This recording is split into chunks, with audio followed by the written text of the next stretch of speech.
All right, guys. And we're back. We're live. Welcome, guys. How y'all doing today? Doing great. How you doing, Buster? I'm excited for today. We got our boy Nathan back with us. And everybody, welcome to Swagelok Southeast Texas Talks. We're a live webcast. We talk about applications, engineering, innovation. We are from Swagelok Southeast Texas, located here in the Houston area. As always, I've got my fellow bearded brother and co-host here, Logan.boatright. Logan, how you doing today? Hey, doing great, man. Doing great. Excited about the show today. As Buster said, we have Nathan Perkins on with us again, and Nathan is our field service advisor. The last time we had Nathan on, he was talking more about field services in general, but today we're going to get specific on hoses. So hoses, they've been a really hot topic in our industry, and I don't want to give too much away to what we're going to talk about. So let's just go ahead and get right into it. So, Nathan, welcome back, my man. Hey, what's up? All good. Well, we already had you on the show, and we already got your backstory. You know how we found you on the front steps of the Swagelok distributor in a basket, and we've just raised you from a child. So we can skip past that one, right? And today we're talking hose advisory services. Now, hoses kind of blew up, not in that sense, but all of a sudden it seemed like everybody, yeah, bad word choice probably, but it seemed like everybody was talking about hoses. This is even in facilities, OEMs, downstream. It's been overlooked for a while. So, Nathan, what's causing this sudden urge and the interest in hoses and people wanting a hose survey or anything like that? What's going on? Well, there's several things actually. So what we've learned is a lot of these plants, they're older plants. You know, these hoses were installed a long time ago, and the hoses are reaching their life expectancy, right? So they're starting to fail. You know, they break down over time. There is a life on a hose, and then they fail, and that's typically when we hear about it. You know, there's a lot of stuff that goes along with that is, you know, there's not a lot of proper training on hoses out there, you know, putting in correct route paths and adding elbows when you need to. And so they wear and they break down even quicker, and they blow out. And when they blow out, we change it out again. You know, we're not fixing the situation. We're just repairing the situation with the same issue. Yeah, it's almost like a commodity item that plants have seen it as, where, oh, that hose broke, put in a new hose, right? Yeah, we see that a lot. Yeah. Not just put in a new hose, but put in that hose that we have in stock in the storeroom, right?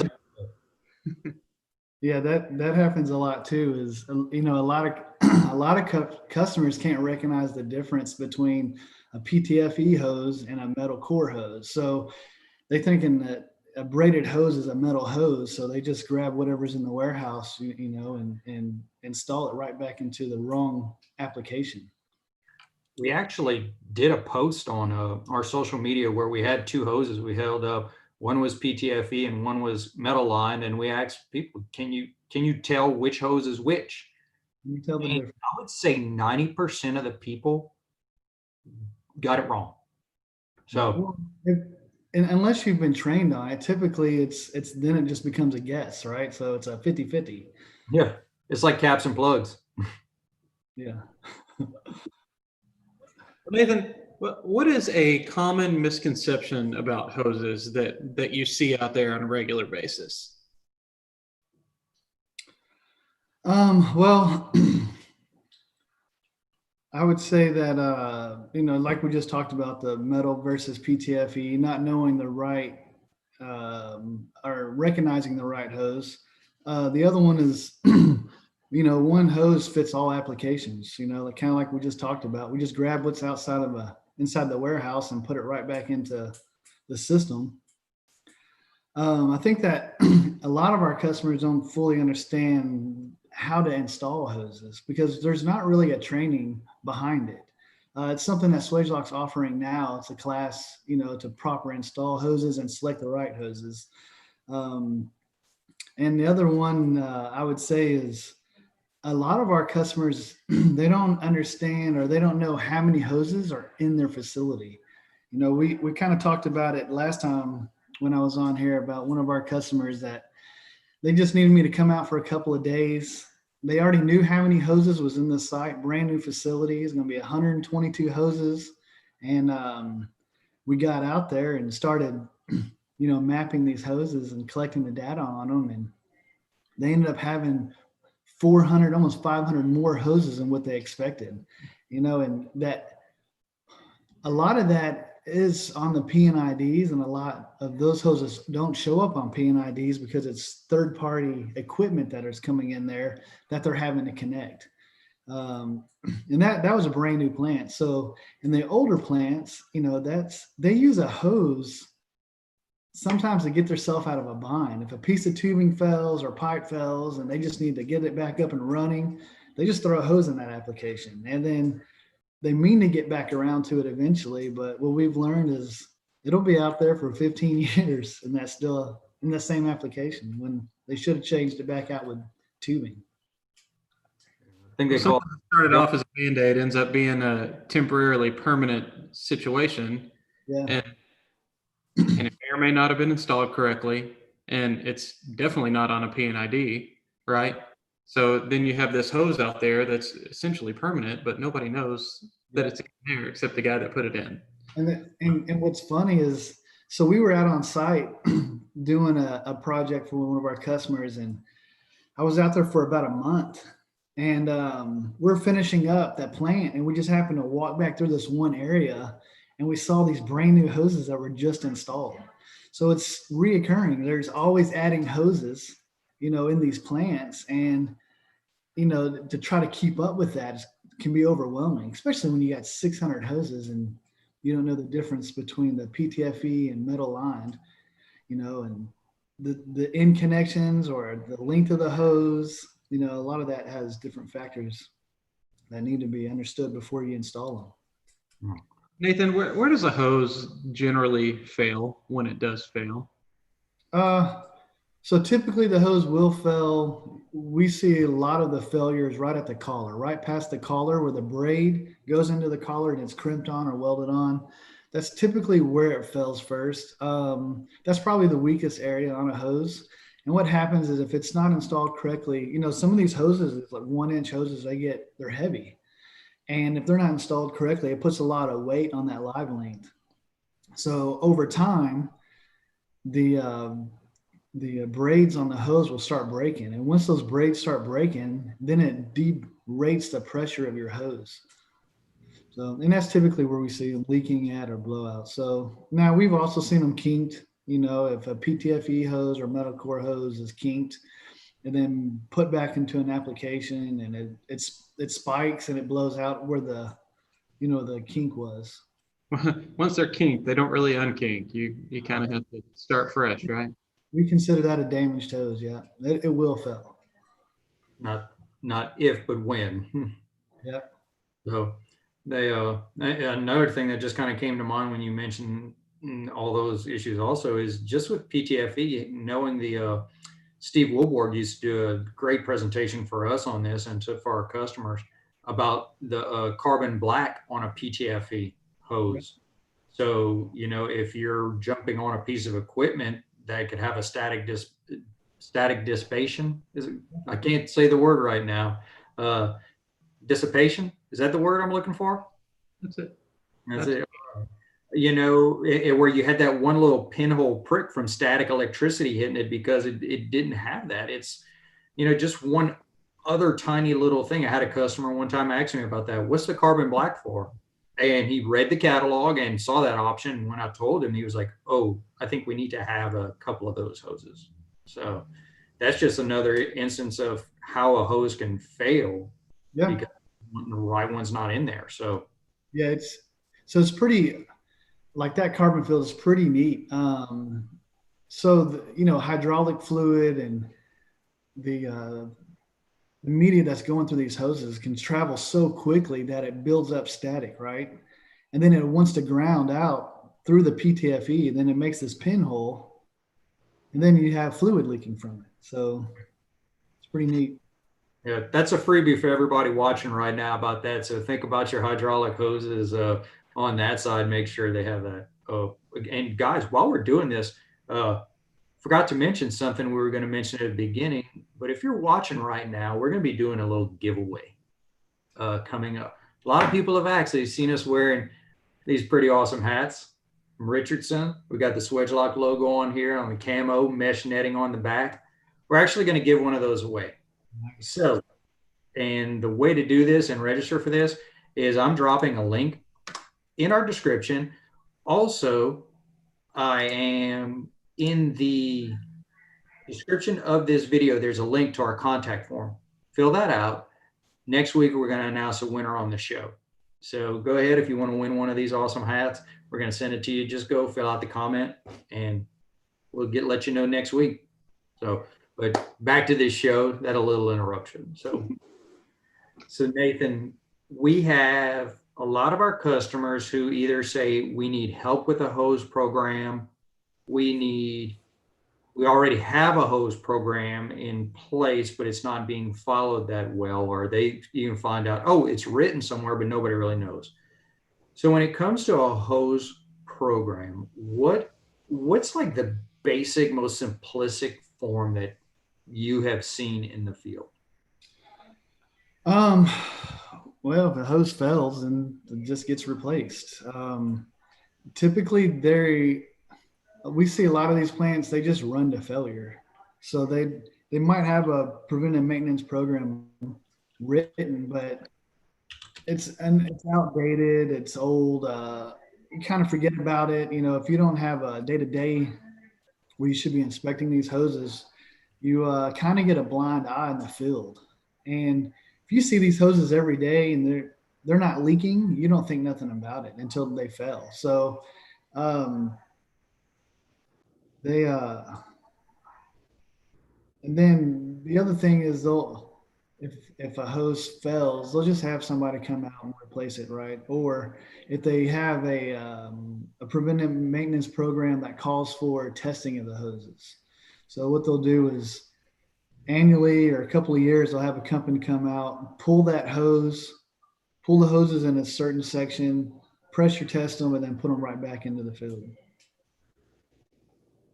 So as long as they meet the pressure test, they're good to go, right? Yeah, and hopefully they get put right back in the same application. Yeah, and that's the extent of what they do. And Nathan, I've seen in a lot of my facilities too, and maybe you've run across this. You know, a vendor that supplies the hoses will essentially come out and do a walk down and just give maybe a parts list of like, all right, here's which ones you need to replace. Here's your list. Yeah. And that, I mean, I'm sure they're finding some that do need to be replaced, but that's not really an all-encompassing program. Yeah, it's hard to keep up with that too. You know, if they're not dated, or if they're not, you don't know what the install date is, or even how long they sat on the shelf before they were installed. Mm-hmm. I'd be worried too about testing, having a cross contamination of fluids through the machine. And I know that's, you know, we don't recertify a hose for that main reason, is because of the contamination for it. That being an issue also. You're correct. All right, so Nathan, we just talked a little bit about what we typically see out in the plants for a hose program or a hose maintenance program. What does a Swagelok hose advisory program look like? What do you get out and do? How do we at Swagelok Southeast Texas help customers with their hoses? Yeah, so this program isn't it's kind of like we talked about last time. It's like a menu item, right? So I mean, we custom tailor it to fit what you're looking for. Not everybody needs the whole hose advisory program. So, you know, we can come out there and walk your site and do a visual inspection of your hoses. We don't disassemble them. We don't pressure, check them. What we do is we physically just look at it, do an evaluation, make sure it's routed correctly, make sure there's no kinks or bends or damages. And then, we'll tell you like this hose needs to be replaced or this is in the wrong application. So that's kind of like the basic one, right? And we have customers that want that, annually, once a year, come out and do that. Other ones is they want to do a tagging system. They want to have that piece of that hose going to the exact same piece of equipment that's tagged that it can be tracked. We do a mapping program is what we call with that. So we'll map it. That hose will be tied to a piece of equipment to a line with a custom part number on that hose. And then it goes into, we call a map of spreadsheet.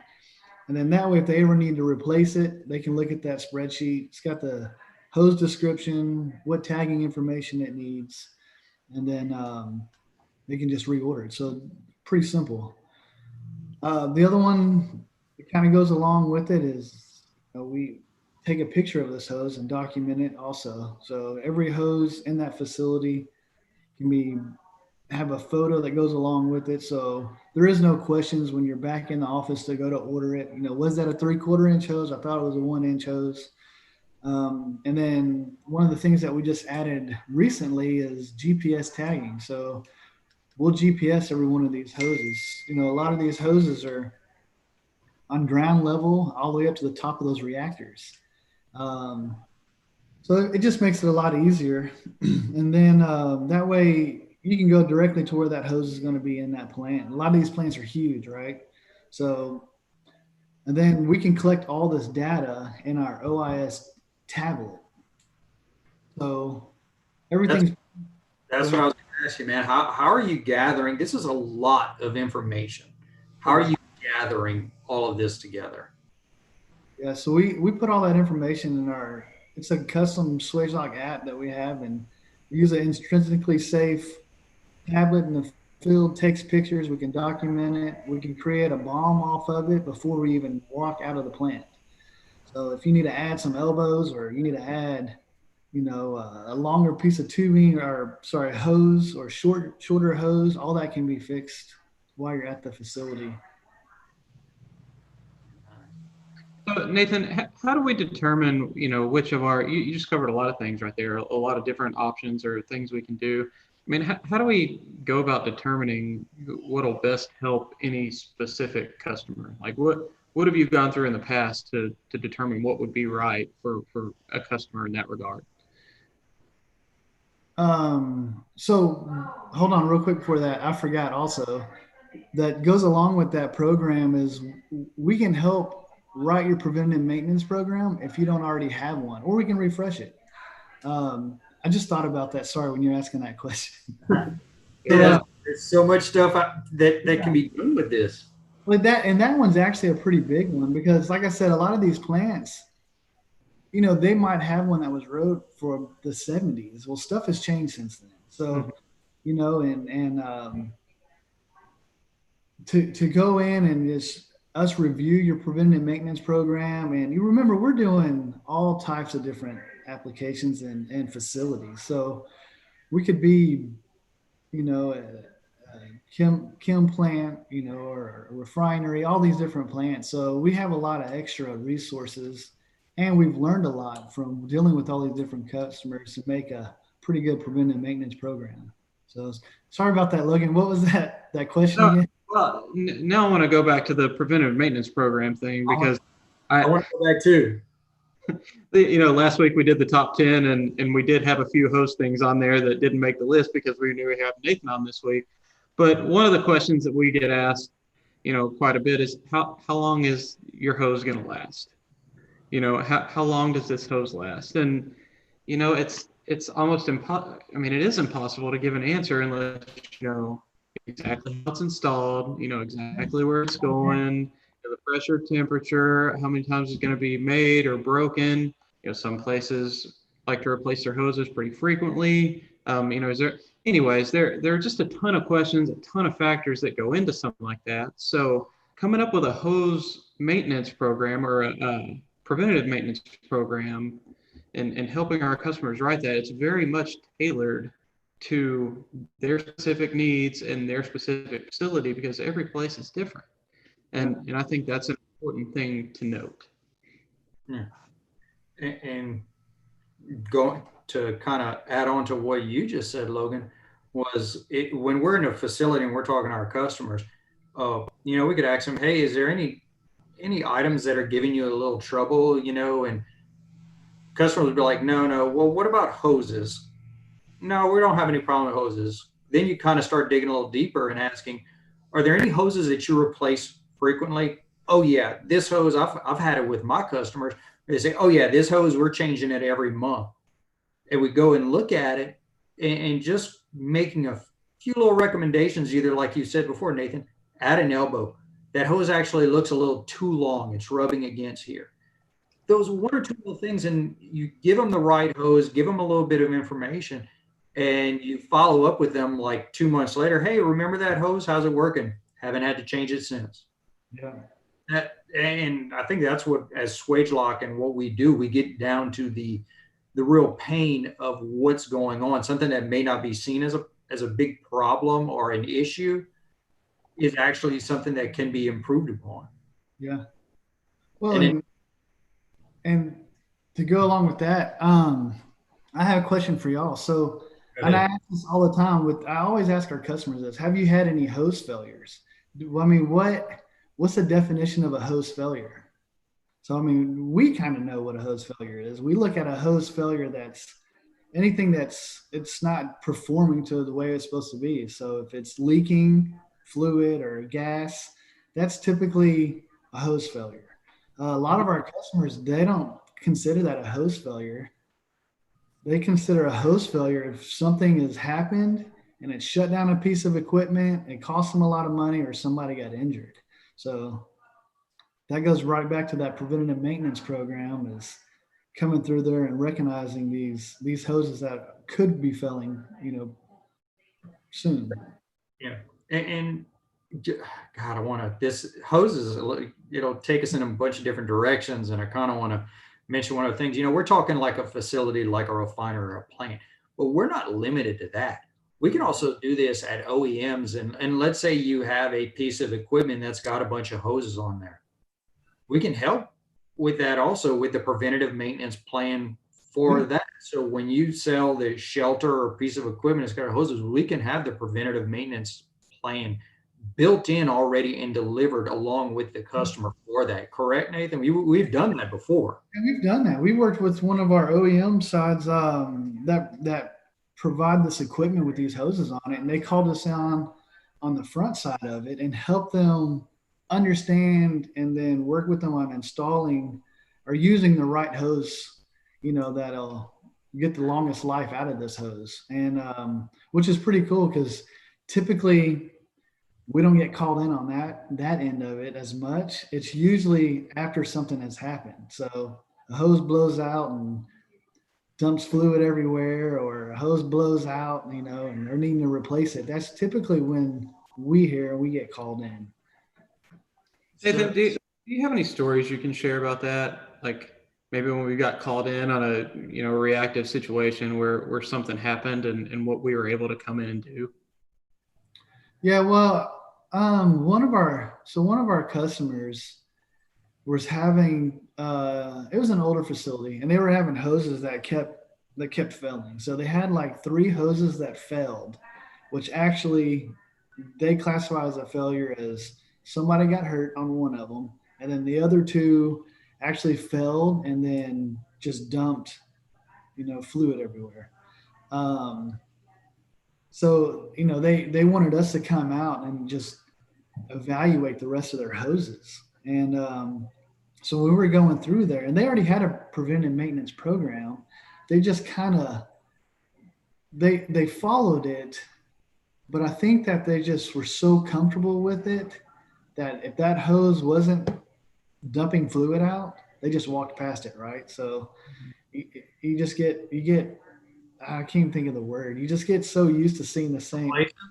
Yes. So anyway, so they would call us out afterwards. So we went through and we're looking at these hoses, and some of these hoses, that have been replaced or haven't been replaced, they are, some of them were tagged or stamped from like 1995, and they're super corroded. And I'm shocked that they even lasted that long. Not saying that they can't last that long, but being how corroded they were and to be installed back in 1995, I mean, just think about where you were in 1995.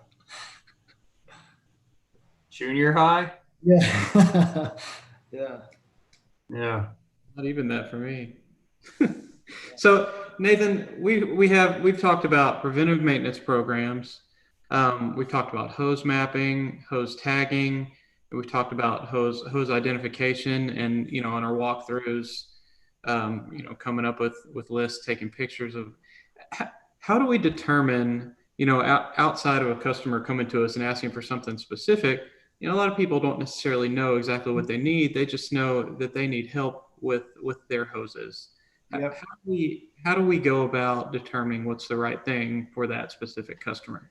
Just asking questions. We sit down with the fixed equipment engineer or whoever's over the hoses, and we just ask questions. And then if they have a preventive maintenance program, we review it, and then we try to build something that we think is best to fit their needs. So, like we said earlier, like you might not need your hoses GPS, Yeah. but we just custom tailor it. And the cool thing is we don't we don't charge more for that stuff. We still charge like a daily rate to come out there. And if we're not GPS tagging and all that other stuff, obviously it doesn't take as long. So we're quicker through the plant. So Yeah. Well, awesome. Oh. So one other thing that I just want to ask about, and we've kind of touched on this, is that it seems like hoses have become more reactive than proactive. On that side, like you had mentioned, we get calls when all of a sudden a hose fails and we need another hose. yeah. Do you find that majority of customers, once we assist them, we get on their hose program and we move it to more of a proactive approach to say, we're going to train the guys so that they install the hose right, so it lasts longer. We're going to make sure that the hose is in the right application, basically give a good refresh or a tune up on their hose program. Do you find that our customers are, and even have it to where, hey, in 6 months, this set of hoses are going to be changed. We're going to send you an alert. We're going to let you know these hoses are going to be ordered and sent to you to be done in this area.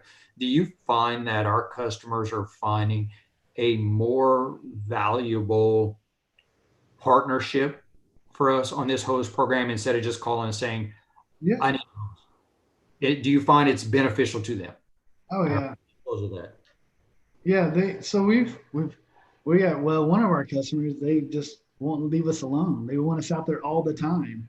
So it's not that they're questioning their ability. It's just they want to have that extra resource on site, and they're being more proactive than reactive. And if they just called us one day and we're like, hey, what can you help us with on this? This is what we're experiencing, and we ran over there, and now we're there once a week, if not every other week. But the biggest thing is just if they would just call us and we come out there and then understand their needs. It's always better to be proactive, right, than reactive. So we kind of treat a hose like, say, your vehicle. There's a manual that comes with your vehicle, and it tells you when you should change your oil, change your spark plugs, your transmission fluids.